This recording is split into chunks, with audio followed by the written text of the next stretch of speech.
There is growing violence in many pockets of Bengal, particularly. देख के आया हूं, जिसने भाजपा के पक्ष में वोट दिया उसके घर तोड़े जा रहे हैं। एक महिला, एक माँ, एक बहन बंगाल के, उनको विवस्त्र करके वोट के पर्वती में उनके घर में जाके उनको विवस्त्र करके उनको सारा गांव में घुमाया गया है। বিচারের বিরুদ্ধে বিজেপি লড়ছে লড়বে নারীদের নির্যাতন হচ্ছে কেন? মুখ্যমন্ত্রী জবাব দাও। কুচবিহারে বিজেপি মহিলা কার্যকর্তাকে বিভক্ত করা হলো কার স্বার্থে? মুখ্যমন্ত্রী জবাব দাও। জবাব তোমায় দিতেই হবে, জবাব তোমায় দিতেই হবে। এই মুখ্যমন্ত্রী তোমায় জানাই ঠিক ঠিক ঠিক কাজ। Whoever is coming from the judiciary, they are the asset of the country and the asset of the world. नमस्कार, द न्यूज देख रहे हैं आप। मैं हूं आपके साथ अर्जुन खजूरिया। इस समय एक ऐसी खबर आ रही है पश्चिम बंगाल से जिसने फिर से शर्मसार कर दिया है पश्चिम बंगाल को। जी हां, आपको बता दें कि पश्चिम बंगाल के कूच बिहार में बीजेपी महिला नेता को घर से खींचा गया, सड़क पर ला करके कपड़े फाड़े गए और उसके बाद जो है नग्न अवस्था करके पीटा गया। ये है वो पश्चिम बंगाल जो ना जाने कैसी कैसी बातें करता है। टीएमसी सरकार जो वहां की ना जाने कैसी कैसी बातें करती है। एक तरफ ये चल रहा था बंगाल में, तो दूसरी तरफ पश्चिम बंगाल की मुख्यमंत्री ममता बनर्जी वो एक कार्यक्रम में थी, जुडिशियल से जुड़ा कार्यक्रम था। वहां पर कह रहे हैं कि देखिए, पश्चिम बंगाल तो हमेशा जो है न्याय के साथ रहा है, न्यायिक के साथ रहा है हमेशा। पश्चिम बंगाल में जो जो हो रहा है पिछले इतने लंबे समय से, उस पर आंखें बंद की हुई है ममता बनर्जी ने। और वहां जाकर के देखिए अपनी ही तारीफ कर रहे हैं, हम तो हमेशा न्याय के साथ खड़े हैं।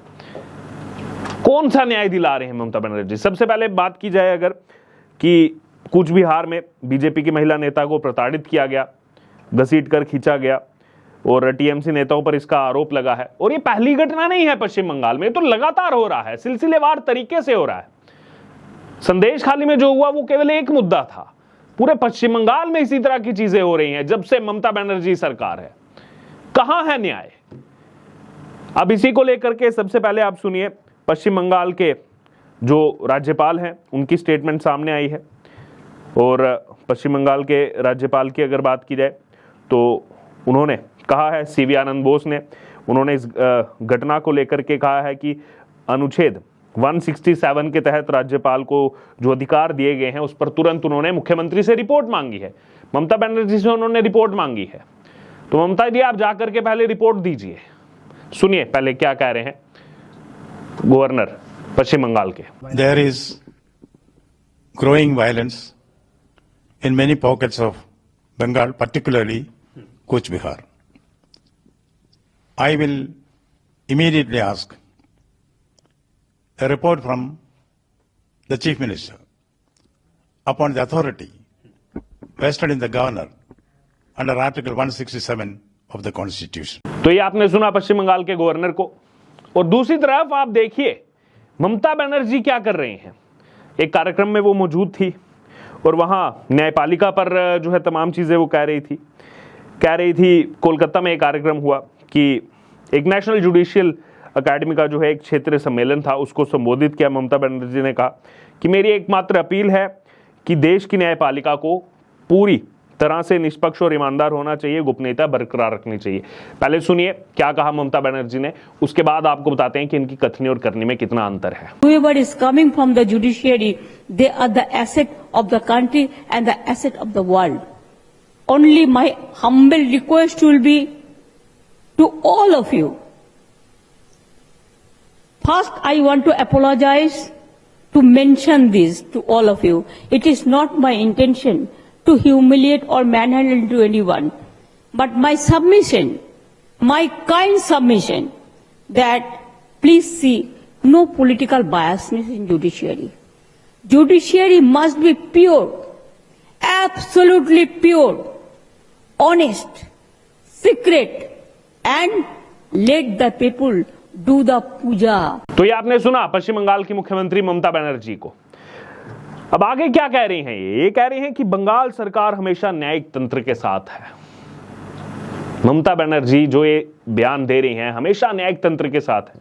इतिहास उठा करके देख लीजिए पश्चिम बंगाल का, जब भी जांच एजेंसियां जाती हैं तो इसी टीएमसी के गुंडे वहां पर उन जांच एजेंसियों को अपना निशाना बनाते हैं। संदेश खाली में भी यही हुआ, और भी कई जगहों से ऐसी घटनाएं सामने आई। और एक तरफ जब आप ये बात कर रही थी कि हम जो है न्यायिक प्रक्रिया के साथ है, दूसरी तरफ आप ही की पार्टी के गुंडे बीजेपी की एक महिला नेता को घर से खींचते हैं, घसीटते हैं और उसके बाद नग्न अवस्था में जो है पीटते हैं सड़क पर। ये न्याय चल रहा है आपका? कह रहे हैं कि हमारे यहां पर इतनी महिला कोर्ट है। क्या फायदा है उन महिला कोर्ट का? क्योंकि आपका जो तंत्र है, आपका जो प्रशासन है, जो शासन है, वो तो कुछ कर नहीं रहा, वो तो आंखें मूंदे बंद सोया हुआ है। वो बीजेपी हिम्मत करके कुछ प्रोटेस्ट करती है तो आपको दिखावे के लिए, दिखाने के लिए कुछ करना पड़ता है। संदेश खाली के भी मुद्दे पर कुछ नहीं किया आपने, शायद देते रहे, शेल्टर देते रहे शाहजहां शेख को। उसके बाद जब इन्वॉल्वमेंट हुई जांच एजेंसियों की, केंद्रीय जांच एजेंसियों की, फिर जाकर के जो है पकड़ा गया शाहजहां शेख को। यह सच्चाई है पश्चिम बंगाल की। कह रही हैं कि न्यायपालिका ही उनकी समस्याओं से जो है उन्हें निजात दिला सकती है। उनकी पहली जिम्मेदारी आम लोगों की, न्यायपालिका की पहली जिम्मेदारी आम लोगों की रक्षा करना है। यदि न्यायपालिका आम लोगों की रक्षा नहीं करेगा तो कौन करेगा? लेकिन आप बताइए ना, आपके ऊपर जो जिम्मेदारी है स्टेट का लॉ एंड ऑर्डर जो है पश्चिम बंगाल का, वो कहां है? उसके बारे में बात कीजिए। देखिए, आज हमारे पश्चिम बंगाल प्रदेश के माननीय राज्य सभापति डॉक्टर सुकांत मजूमदार के निर्देश में हमारे एक टीम आज इधर आए हैं। आपको मालूम है कि एक महिला, एक माँ, एक बहन बंगाल के, उनको विवस्त्र करके भोट के पर्वती में उनके घर में जाके उनको विवस्त्र करके उनको सारा गांव में घुमाया गया है। आज वो शॉक में है, ट्रॉमा में है, और उनका जो वायरल जो वीडियो है वो वायरल कर दिया गया। और पुलिस इसको बोल रहे कि वो पारिवारिक दंड विवाद से हुआ है, कुछ घास काटने का कुछ ऐसा विषय था, कोई लघु विषय, और लघु धारा दिया है। ऐसा धारा दिया है कि 7 जन जो अरेस्ट हुआ था उसमें बहुत सारा जन छुटकारा भी हो गया। तो ममता बनर्जी का पुलिस, ममता बनर्जी जैसा अगर महिला के ऊपर अत्याचार होता है तो कोई इसमें कोई कार्रवाई नहीं होता है, और ऐसा ही चलता है। आगे में भी हम लोग देखे हैं, हाशखाली का जो बच्चा का हुआ था गणधर्षण, ऐसा ही हुआ। पार्क स्ट्रीट का जो हुआ ऐसा ही हुआ, कालिया चौक में जो हुआ ऐसा ही हुआ।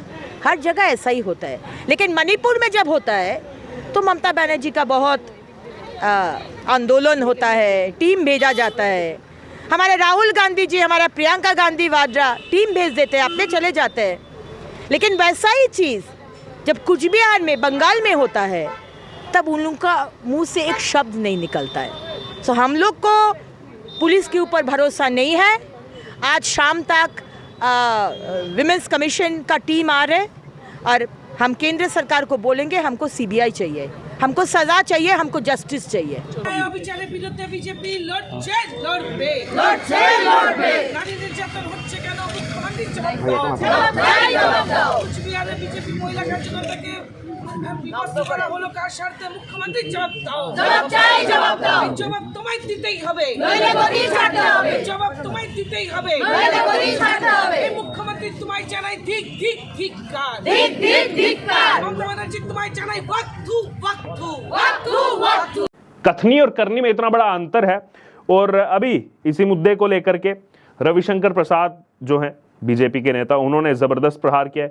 पहले सुनिए क्या कह रहे हैं रविशंकर प्रसाद। देख के आया हूं, जिसने भाजपा के पक्ष में वोट दिया उसके घर तोड़े जा रहे हैं।